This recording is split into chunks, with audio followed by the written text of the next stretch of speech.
Hello you guys, welcome back to my channel. We're actually getting ready to leave the house right now. It's just Josephine and I.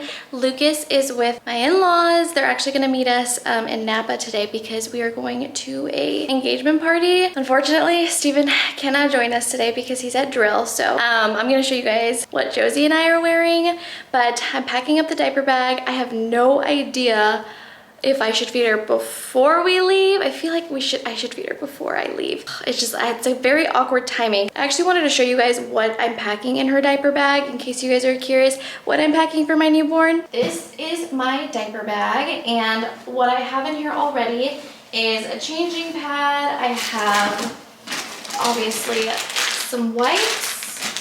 I even have a change of clothes for Lucas, although I'm not gonna need it because I know my mother-in-law is gonna bring, he spent the night last night at their house, so I packed extra clothes for him there. But a burp cloth, and let's see, I'm packing pacifier wipes.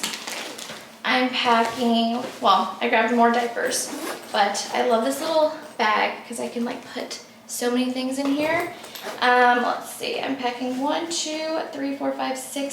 6 diapers just because with newborns, like, they just pee and poop a lot. Packing 6 newborn diapers.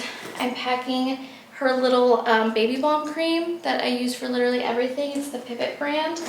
I'm packing her a little comb to fix her hair. And she's been a little congested. She's doing a lot better now, but just to be on the safe side, I'm bringing my little like Frida nose sucker. And we also got her saline mist, which has worked wonderfully for her. So just to err on the side of caution, I'm gonna be bringing those 2 things. Also packing a milk bag because I am going to probably pump once while I'm there. It's gonna be way too long for me to try to skip it. So I'm gonna pack one of those. Packing her an extra set of clothes. She's wearing this exact same outfit except in white. And then I have her bottle here. And this is like my little like makeup bag. And then my pump, which I have to still go grab. I just put it together. Where did I put it though? Now, I don't think I'm forgetting anything. I have like my wallet, my ID and all that stuff in here. It's really cool because this diaper bag has like a pocket in the back, so I'm not worried about like when we're out and stuff, people stealing, because when I'm wearing my bag, no one can steal when my back is already to this right here. So anyways, and then if you guys are wondering where I put her bottle, it's this little side pocket right here. It's an insulated pocket, and I'm able to fit at least 2 of these like thinner Dr. Brown's bottles. So put that there, and then I'm gonna pack her extra, I'm sweating, set of clothes. This is the pump that I'm bringing. It's my mom cozy. One, I love that it comes in this bag because how convenient is that?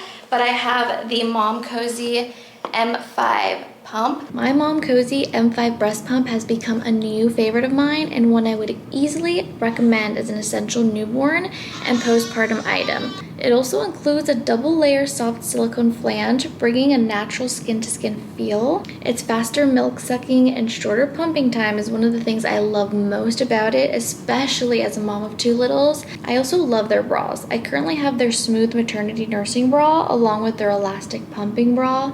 You guys can use code ZAI30 for 30% off on all bra selections.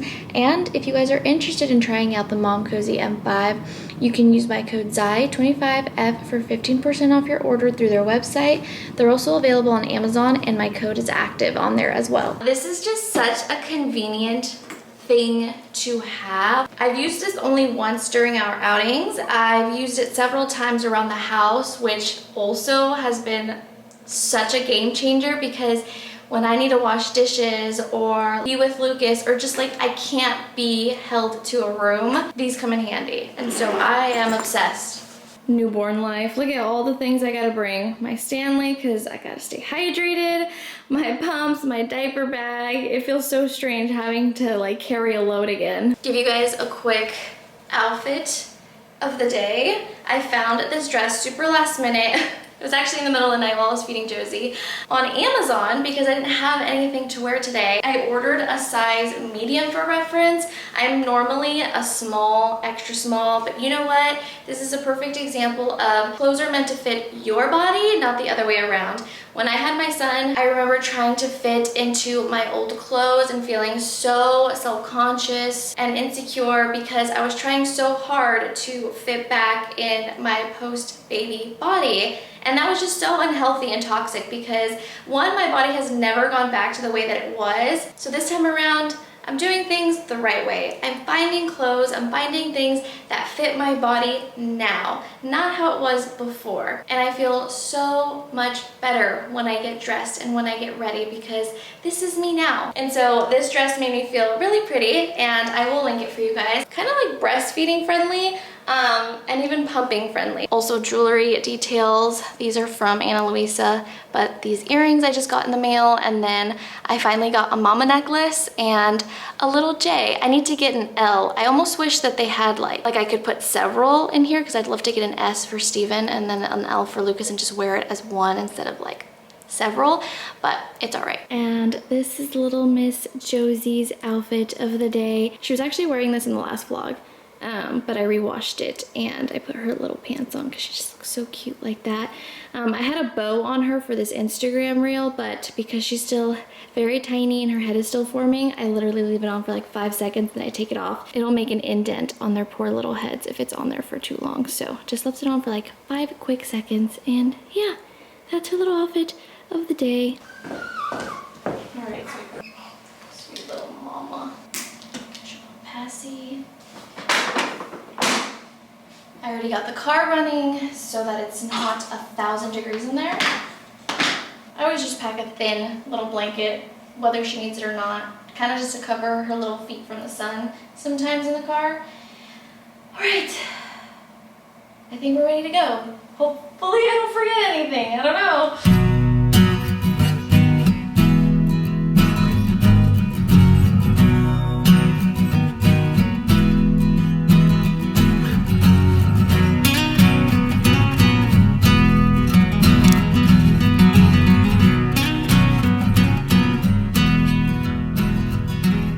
Good morning, you guys. Very exhausted this morning. We had a very long night.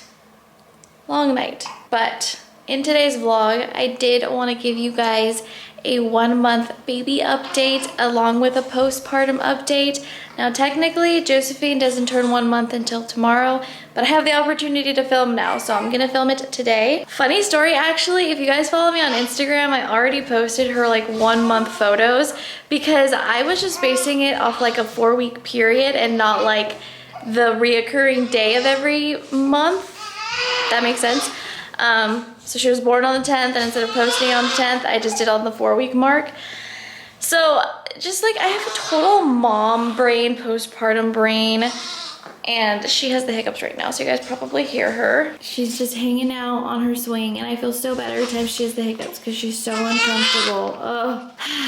Something really sad happened though, so let me just show you guys real quick. You guys see our beautiful fig tree is outside. Well, it's because she was not surviving that corner of the house. She was yellowing, leaves kept falling. So we brought her out here just to get a little more sunlight, and she seems to be doing a little bit better. If any of you guys have a green thumb, let me know where I can place this fig tree. I was thinking we really don't have any place for her in the house other than that corner, but obviously she wasn't surviving out there.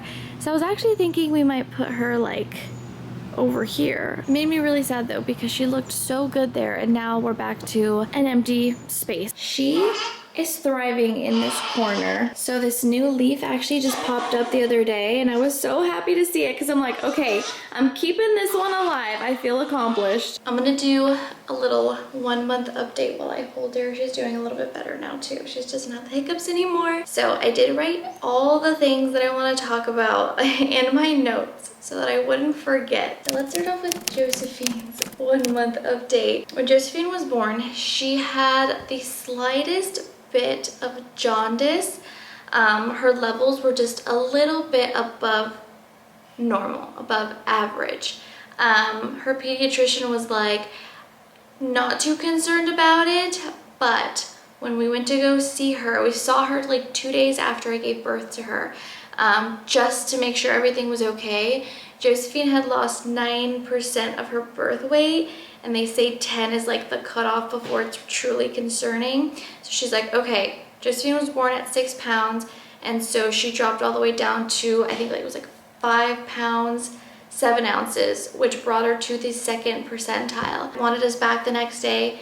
We went back, and I made sure that whole day that she was feeding like on 2 hours exactly. Like I just really wanted to make sure she was gaining weight. And sure enough, next day we come back, we reweigh her, and she gained 1.5 ounces. So that was really good news. Typically babies with jaundice, like it's really hard to keep them awake. They have the discoloration of their skin. They become lethargic, and that was kind of like my main concern was when she was born. It was really hard to wake her up for feedings, like really hard. Sometimes it would even take more than a diaper change. Like I would have to like manhandle her a little bit and kind of just like play with her just so she would wake up. And especially on the boob, like she would fall asleep instantly. And I was still like exclusively breastfeeding week 1, so yeah, having her fall asleep on my breast, it was just, it happened a lot. She would suckle for like a second and then fall asleep. So for her to gain weight so quickly, that was a really good sign, and so that hasn't been a concern since, and she's been gaining weight. So we had her 2-week appointment, and again, checked her weight. She was 6 pounds, 5.5 ounces at this appointment, which brought her to the 4th percentile. And at this point, I was feeding her every like 2 to 2.5 to 3 hours. It kind of just like, it was just those 3 time frames. And I'm still doing that even now, although now she's waking up more frequently, and like she's been more consistent with the clock, and now she's feeding more like every 2 hours. I've been trying to stretch it out at night to 3, which last night went very well as far as feeding goes. And if she doesn't eat every 2 to 2.5 hours during the day, her wakings at night are way more frequent, which is why I try to keep it super consistent. Okay, I had to put Josephine down because she was getting heavy and my back was hurting in this position. But anyways, yeah, try to be consistent during the day with her feedings and just like hit the 2 to 2.5 hour mark. I try truly not to go past 2.5 hours for the reason that I just mentioned. And her wake windows, now that she's getting older and the weeks are going by, she has between like 2 to 3 wake windows. It really just depends on the day. It depends on what we're doing. Like if we have family and stuff over and they're just carrying her all day, she will sleep all day. But if it's just us, she's been pretty good about like waking up, and like during her wake windows, I do try to stimulate her again also so that she could sleep better at night. But stimulating a newborn is not hard. I really love having like our Love Every subscription kits. That really helps me out. We do tummy time, and she does really well during her wake windows. We also will go outside, get some fresh air. I do that whether she's sleeping or awake, but also for my own, you know, sanity, my own mental health. And then I want to say at like week 2 also, she was really congested, and it really was only happening at night. I didn't realize that was a big newborn thing. Lucas didn't struggle with that, but she did. And that's the only reason I was concerned at first, is because she is just so different than he was. And so called her pediatrician, asked her all the questions. She said it was completely normal so long as she was able to eat without, you know, interruption, without it affecting her, which it didn't. So that was a good sign. But we did buy a humidifier because of it. And then we have our nose Frida, like nasal nose sucker, booger sucker, and the saline mist that I showed you guys earlier in the vlog. That alone helped a lot. The one thing that the pediatrician said though was that you don't want to do it too frequently. You don't want to try to like suck her boogers out too frequently, because then the inside of her nose can flare up, and then that'll just make things worse for her. I want to say that's it for her 1 month update. There's nothing else that I can really think Okay, you guys bear with me, but I'm gonna go ahead and share my postpartum update. Steven's gonna be walking through that door, by the way, like any minute now. If you guys don't know, I had a cesarean and this was my second one. However, this one was an elective C-section, as where my first was an emergency C-section. So the experiences are completely different. This time around, my experience was so much better. I want to say that the day after my surgery, it was probably the worst day pain-wise, and my pain level never went to a 10. I want to say the highest it ever went was at like a 7. And the only time I felt that level of pain was like once I started walking again. It was mainly more when I was getting like up from bed or the couch. Like if I had been sitting for too long, it was just really sore, and I was finally gaining feeling back, and that was the most painful of it all. But once I was up and walking, I was fine. It was just the initial like getting up from wherever I was. And Steven is here. God forbid you leave the door unlocked for 5 minutes. Hey, we gotta be safe over here. We got a baby. Okay, I'm home now. What is that? All about me bag. Oh, okay. I'm almost done with my update. Well, kind of. I just started, but it won't take long. 2 days after surgery, I started feeling so much better. I was actually able to shower. I didn't shower while we were at the hospital. And then I was also able to get on and off on the couch on my own. Speaking of day 2, or actually the day that we got home, which was, I was only in the hospital for 24 hours. So the first 2 days back home, we actually ended up sleeping on the couch because our bed is it's just too high. It was too high for me to get on and off on my own, and it was too painful. Like I just could not get comfortable. And then especially with trying to like breastfeed, it wasn't working. So we slept on the couch. We brought her bassinet out here. It was kind of like chaos, but it was fine. I was able to do all the things for her, and I was able to, like I said, get on and off the couch super easy. You guys see our couch right here. It's really low, so it was really easy for me. I also, 2 days post-op, was able to poop for the first time. Now that is a big deal because I remember with Lucas, my first poop, I don't remember how long it took, but I remember it being like, not painful, but super uncomfortable. I was in the bathroom for like 45 minutes. This one, that's why I was kind of like traumatized. This time, I was like in and out in like 5 minutes, and I was shocked. Is that TMI? No, people need to know these things. Know all about how... Well, if you're gonna have a C-section, you need to know these things. Yes. Are you gonna tell them about... Stop interrupting me. More like... Steven is saying so many inappropriate things I have to cut out. But another reason why that was important is because I needed to poop at least twice so that I was able to take my prenatals again, my vitamins, and my iron pills. I think it was like a week. My feet were just so swollen. That was really uncomfortable, but I want to say after week 1, I went back to 3 days post-op, I had my second poop. So that was the green light to take all of my supplements.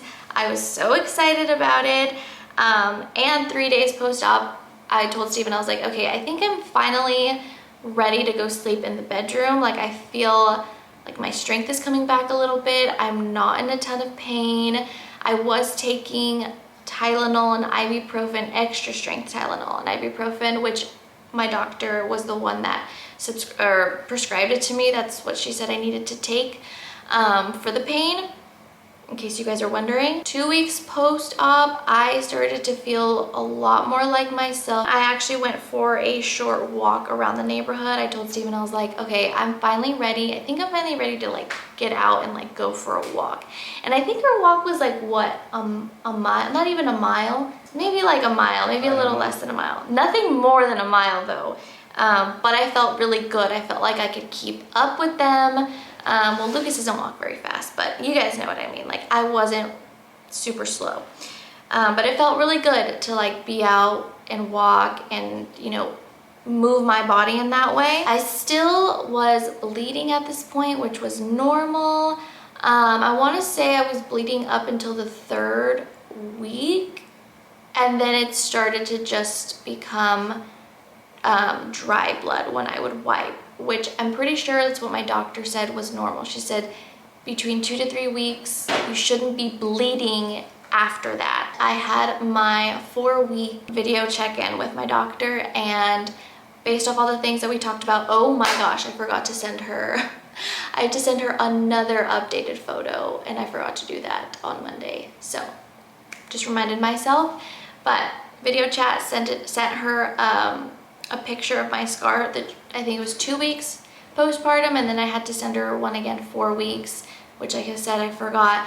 But she says everything is healing really nicely based off everything I've told her, what she has seen. So that makes me really happy. I've told her, you know, I feel like myself again. And it's so funny because like before all of this, I really worked it up in my head that it was going to take me such a long time to recover. But it really only took me like a week, maybe 2, like I said, to feel completely like myself. But I was still taking things easy. Of course, I wasn't trying to do anything where I would strain myself or make myself feel worse, because what you don't want to do is mess with the recovery process. All right, well, that is it for the update. I'm going to get ready to go get some coffee with some friends, taking the baby with me. I think I'm gonna actually pack her a bottle because by that time she'll want to eat again. So I'm gonna do that